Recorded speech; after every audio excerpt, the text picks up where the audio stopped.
September 8 నుంచి మొదలు కాబోతున్న పితృపక్షంలో పితృదేవతల యొక్క అనుగ్రహాన్ని మీరు పొందడానికి మీ ఇంటి ఆవరణంలో ఒక అన్నం ముద్దను కాకికి సమర్పించండి. అలాగే దక్షిణం దిశగా తిరిగి నీటిని చల్లి పితృదేవతలకు నమస్కారం చేసుకోండి.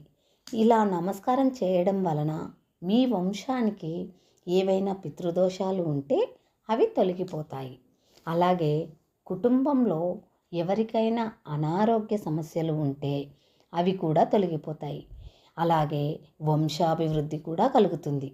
ఆర్థిక సమస్యలు కూడా తొలగిపోయి కుటుంబంలో అందరూ సంతోషంగా ఉంటారు. ఆర్థిక సమస్యలు, అనారోగ్య సమస్యలు అన్నీ తీరిపోయి వంశాభివృద్ధితో వృద్ధి చెందుతారు.